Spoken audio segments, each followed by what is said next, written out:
पास तक पहुंचा देंगे। नहीं वीरेंद्र विक्रम सिंह, रुक जाइए। नहीं, कोई दलील काम न आएगी इस वक्त, कोई खुशामद नहीं चलेगी। तुम भेड़ की खाल में भेड़िए हो, तुम पर किसी तरह का रहम करना नाइंसाफी होगी। सरकार, राजकुमार सामने खड़ा है, इसे गिरफ्तार कर लीजिए। सरकार आपकी घी क्यों बंद है? बकवास बंद करो, जाओ जाके सिपाही को ले आओ, जाओ जल्दी करो। राजकुमार वीरेंद्र विक्रम की जय हो।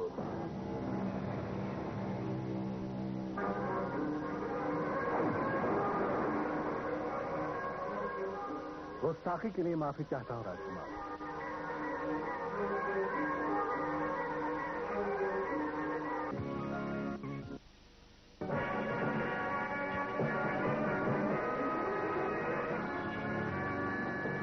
बादब, बामुलायजा, होशियार, नवगढ़ की महारानी कल्याणी देवी दरबार में पधार रही हैं।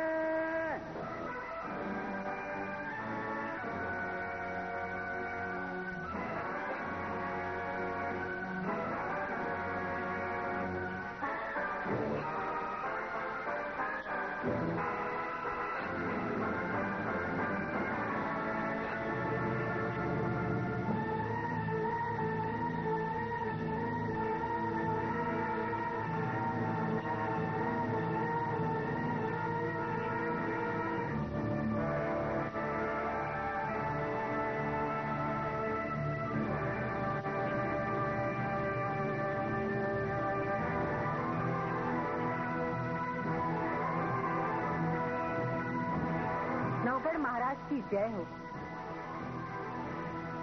नवगढ़ राज की ये महारानी जानना चाहती हूँ कि आपने हमें दरबार में क्यों बुलाया है। उस अपराध का कारण जानने के लिए जो आपने किया है। दीवान जी, नवगढ़ की महारानी का अपराध बुलंद आवाज में सुनाया जाए। जो आज्ञा महाराज। नवगढ़ राज की महारानी कल्याणी देवी को महाराज ने हुक्म दिया था कि वो राजकुमार वीरेंद्र सिंह को विजय तिलक करके सुमेधा में बागियों की हरकतों को रोकने के लिए विदा करें।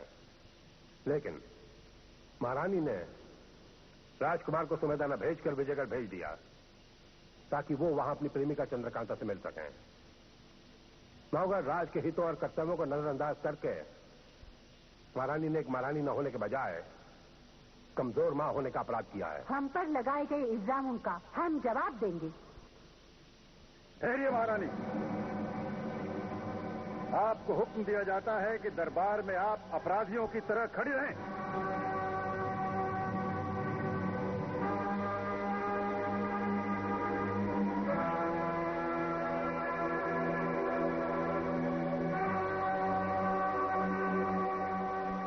इंसाफ और कानून के नियम सबके लिए बराबर होते हैं। इस बात का एहसास हम महारानी को दिलाना चाहते हैं। आपसे पूछा जाता है कि जब हमने हुक्म दिया था कि राजकुमार को सुमेधा भेजा जाए तो आपने हमारे हुक्म के खिलाफ उन्हें विजयगढ़ जाने की इजाजत कैसे दे दी? क्योंकि कुंवर ने चंद्रकांता को वचन दिया था कि वो उससे मिलने विजयगढ़ आएंगी। राजपूत के वचन की लाज रखना राजघराने का नियम है। और हमारे आदेश का पालन करना नियम नहीं है? वो भी है, लेकिन कुछ आदेश इंतजार कर सकते हैं। दूसरी दुनिया में उजाला देते हुए सूरज को आप आदेश देकर रात में अपनी दुनिया में नहीं बुला सकते। सूर्यवंशी राजपूत का वचन आपकी आदेश का गुलाम नहीं है। इसका मतलब है कि आपने कुंवर वीरेंद्र सिंह को बगावत करने पर आमादा कर दिया? नहीं, अपना वचन पूरा करने और चंद्रकांता से मिलने के बाद कुंवर आपका आदेश भी पूरा करेगा। विजयगढ़ से लौटते ही उन्हें सुमेधा भेज दिया जाएगा। लेकिन तब तक सुमेधा के बागियों के हौसले और नहीं बढ़ जाएंगे? जो समस्या आज काबू की जा सकती है, क्या वो कल बेकाबू नहीं हो जाएगी? और चंद्रकांता को दिए हुए वचन को पूरा न करने से राजकुमार का फल जुटाना पड़ जाएगा। काल, करार, वचन, वादे, इन सब की कीमत हमारे हुक्म से ज्यादा नहीं है। देश की समस्याओं को सुलझाना एक जरूरी जिम्मेदारी है, जबकि अपने दुश्मन की बेटी के आगोश में बैठकर प्यार की बातें करना जिम्मेदारी नहीं अय्याशी है। अय्याशी नहीं, प्रेम प्यार मोहब्बत भी एक जिम्मेदारी है। चंद्रकांता के लिए कुंवर का प्यार ये साबित करता है कि विजयगढ़ और नौगढ़ के बीच लगी नफरत की आग का शिकार वो नहीं है। प्यार के पैगाम ही नफरत को मिटाते हैं। देश को प्यार करना ज्यादा जरूरी है, पर देशों की हिसाब किताब तो जंग और लड़ाइयों से तय किए जाते हैं। मासूम लोग उस खून खराबे की कीमत चुकाते हैं। जंग के खून से सींची हुई धरती जहर और नफरत की फसल पैदा करती है। प्यार से सींची हुई धरती छायादार दरख्तों और महकते हुए फूलों का जन्म देती है। ओ, समझा। इसीलिए आपने हमारे हुक्म से ज्यादा, अपने फर्ज से ज्यादा अपने जज्बात को अहमियत दी। फर्ज अंधा नहीं होता। जब फर्ज जज्बात से खला लेता है तो जज्बात के सामने खुद पीछे हट जाता है। फर्ज में बंधे लोग कठपुतली कहलाते हैं और समझदार दिल जज्बात को ज्यादा जरूरी समझते हैं। दिल की आवाज को वो ईश्वर की आवाज समझते हैं। नौगढ़ की महारानी दिल की आवाज सुनकर माँ बन गई। अब ये माँ नौगढ़ के महाराज की गुनहगार है। आप जो भी सजा सुनाएंगे मुझे मंजूर होगा।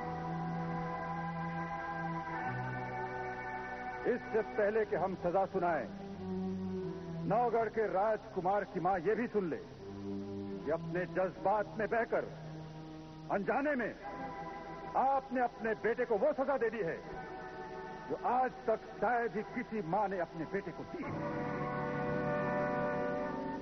बिना सोचे समझे आपने कुंवर को विजयगढ़ भेजकर उसे मौत के मुंह में ढकेला। क्योंकि विजयगढ़ के लोग सब बेउसूल हैं, बेजमीर हैं, अपनी आस्तीनों में खंजर लिए घूमते हैं। मौका पाते ही वो कुंवर को नुकसान पहुंचा सकते हैं, क्योंकि वो सब धोखेबाज हैं और उनकी धोखेबाजी का सबूत है उदय सिंह की हत्या। क्या आपने इसके बारे में भी नहीं सोचा? मेरे कुंवर के सिर पर माँ का आशीर्वाद है। वही आशीर्वाद कवच बनकर उसकी रक्षा करेगा। आशीर्वादों और दुआओं के कमजोर कवच हिर्रा बख्तर नहीं बन सकते। वो किसी की हिफाजत नहीं कर सकते।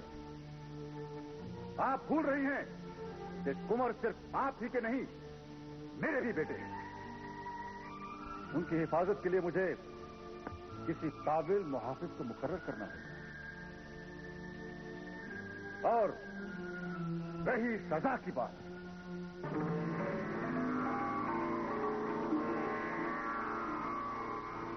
दीवान जी, हम महारानी कल्याणी को हमारे हुक्म का उल्लंघन करने के जुर्म के लिए 6 महीने तक कुंवर वीरेंद्र सिंह से अलग रहने की सजा देते हैं।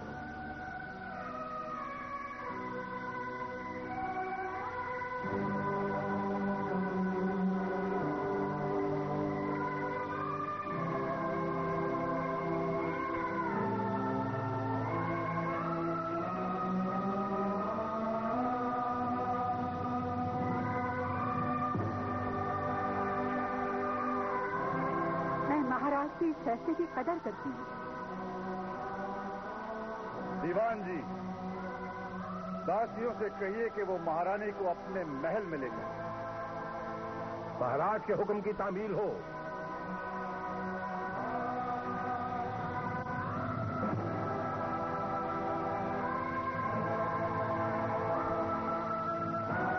कहाँ मर गए ये सिपाही? अरे तो सरकार यहाँ कैसे पहुंच गए?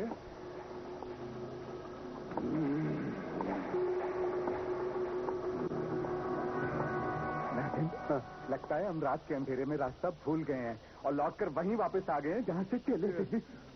यहाँ क्रूर सिंह सिपाहियों के साथ और वहाँ क्रूर सिंह राजकुमार वीरेंद्र सिंह के साथ।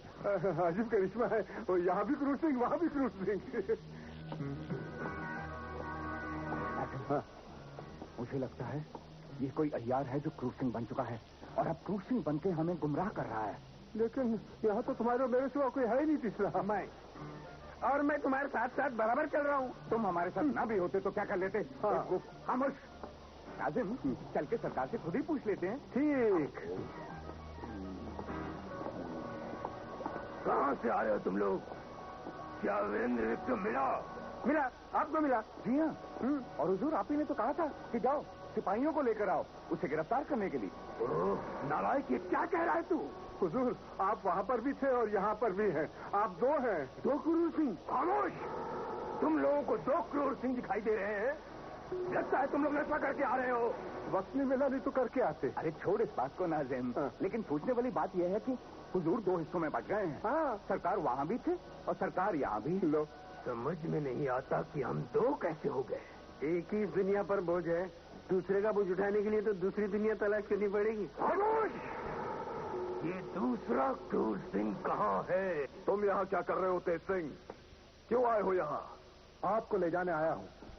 नौगढ़ महाराज के हुक्म। ये नौगढ़ महाराज की हुकूमत नहीं है। यहाँ उनका हुक्म नहीं चलता। आप नौगढ़ के कुंवर हैं, मैं नौगढ़ का गुलाम। नौगढ़ के हर बाशिंदे पर नौगढ़ महाराज का ही हुक्म चलता है, चाहे वो दुनिया के किसी कोने में भी हो। हमारे रास्ते से हट जाओ तेज सिंह, हट जाओ हमारे रास्ते से। हम जिस मकसद के लिए यहाँ आए हैं उसे पूरा किए बगैर नहीं लौटेंगे। कुंवर, मुझे खबर मिली है कि आपके लिए यहाँ चारों तरफ खतरा ही खतरा है। आप जिस रास्ते से आए उस रास्ते से फौरन लौट जाइए। मोहब्बत और जंग में उठाया हुआ कदम सिर्फ बुज़दिल और बेवफा इंसान ही वापस लेता है। हम चंद्रकांता से मिले बगैर यहाँ से नहीं लौटेंगे। और तेज सिंह इस वचन से पाबंद है कि आपको किसी भी हालत में राजकुमारी चंद्रकांता से नहीं मिलने दिया जाए। और तुम समझते हो कि तुम हमें रोक लोगे? हा? मैं अपने फर्ज के हाथों मजबूर हूं कुंवर। मोहब्बत के सैलाब में फर्ज हमेशा तिनके की तरह बह जाया करता है तेज सिंह। और ये मत भूलो कि हम भी अपने वचन में बंधे हुए हैं और क्षत्रिय अपना वचन पूरा करने के लिए जान दे भी सकता है और जान दे भी सकता है। एक दोस्त और गुलाम का सर झुका हुआ है, लेकिन आप इसे काट कर यहां से जा पाएंगे दोस्त? दोस्ती के नाम पर एक बदनुमा दाग हो तुम। ये तुम्हारी दोस्ती थी कि तुमने क्रूर सिंह को हमारी कैद से फरार होने में उसकी मदद की? ये आप क्या कह रहे हैं कुंवर? मैंने? खामोश! इस गद्दारी की तुम्हें पूरी पूरी सजा मिलेगी। और अगर इंसाफ का तकाजा हुआ तो यकीनन तुम्हारा सर भी कलम कर दिया जाएगा। तब तक तुम अपना ये सर अपने कांधों पर लेकर घूम सकते हो। कुंवर, हट जाओ मेरे रास्ते से। नहीं कुंवर।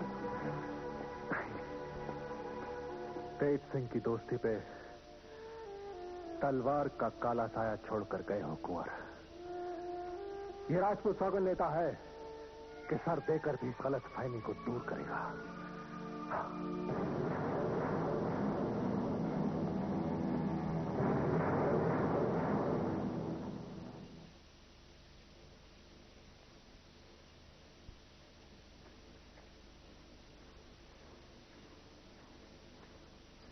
बाहर जी चपला खिड़की। समय तो बीतता जा रहा है और हर बीते पल के साथ मेरा मन डूबता जा रहा है।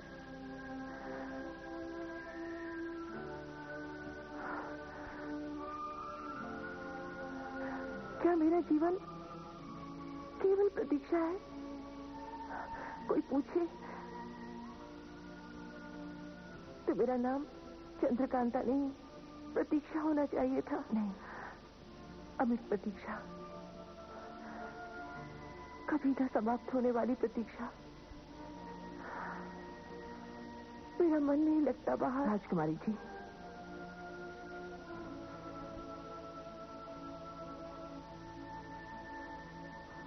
क्या मेरा जीवन केवल विरह से ही भरा है?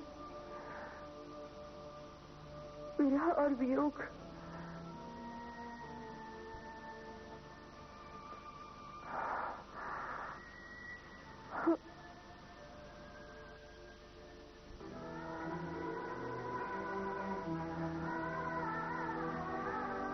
क्या कुंवर वीरेंद्र से मेरा मिलाप कभी नहीं हो पाएगा?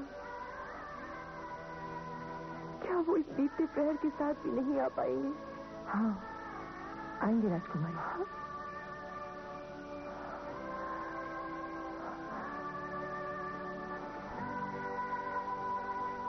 कोई दुख तो कटारपन दिल में उतर गया है। क्या कुंवर से मेरा मिलना कभी नहीं हो पाएगा।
नाजिम अहमद आमिर, चाहे जो भी हो, मेरे दिमाग के इस रचे नाकाबंदी के चक्रव्यूह से वीरेंद्र सिंह आज बच नहीं पाएगा।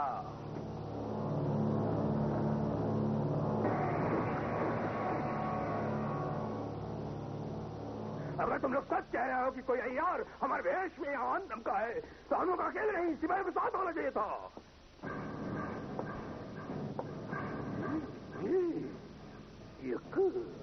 यक्कू हुजूर, देखा ये भी यक्कू बोल रहा है। यक्कू, अगर हमारे सामने क्रूर सिंह है तो फिर हम कौन हैं? यक्कू, तू पापी है, बदमाश है, बहुरूपिया है। वो काला कौआ है जो कोयल बनने की कोशिश कर रहा है। हुजूर, मुझे तो पहले ही शक था। मैंने नाजिम से कहा भी था, ये बाजी जरूर कोई अय्यार है। नाजिम अहमद आमिर जी, इसकी मुश्किल कस दो और इसे गठरी में बांधकर हमारे हवाले कर दो। अगर मुझे हाथ भी लगाया तो तुम लोगों को सूली पे चढ़ा दूंगा। कमाल है हुजूर, एक तो आपको हाथ पे लगाया और ऊपर से सूली पर भी चढ़े। लाहौल में लाकुवत। हम आपको हाथ लगाकर अपने आप को मैला क्यों करें? एक तो 10 दिन के बाद आज ही हाथ धोए। देखो कितने साफ है। देखो देखो, असली हुजूर वही खड़े। चलो चलो। बेवकूफो, तुम तो जानते हो कि हमारे हाथ में अक्ल है। जी हाँ हुजूर, मैंने देखा है। एक बार आपने जब मुझे थप्पड़ मारा था तो मेरे गाल पर उतर आया था। हमारा दिल असली है तो इनके हाथ पर भी होगा। तो बोलो, इसे ये भी दिखाए। वीरेंद्र विक्रम को ये शक है कि मैंने क्रूर सिंह को छुड़वाया था। सच क्या है इसी से उगलवा लेते हैं। अगर तू असली क्रूर सिंह है तो ये बता कि तुझे नागढ़ की कैद से किसने छुड़ाया था? नाजिम अहमद, इसे इतना भी नहीं पता। तो बता दीजिए हुजूर, ताकि कीचड़ का कीचड़ और पानी का पानी हो जाए। तो सुनो, जब अहमद ने तेज सिंह बनकर सुमेर सिंह को हमारी रिहाई का हुक्म दिया और सुमेर सिंह नहीं माना, तो सुमेर सिंह को बेहोश करके उसे क्रूर सिंह बनाकर कैद खाने में डलवा दिया और खुद सुमेर सिंह बनकर मुझे रिहा करके यहाँ ले आया। तो इसलिए कुंवर हमें क्रूर सिंह की रिहाई के जिम्मेदार समझते हैं।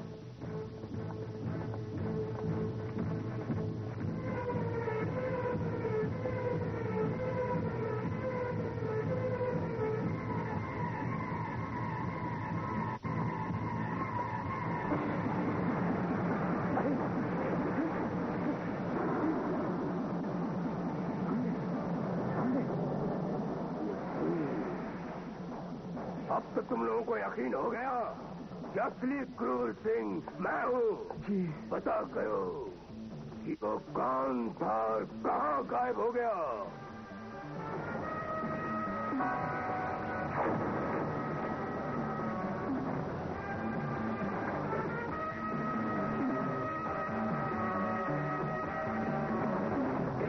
लोग जाकर महल के चारों तरफ पहरा और कर दो, ताकि वीरेंद्र विक्रम सिंह चंद्रकांता तक पहुंचने न पाए।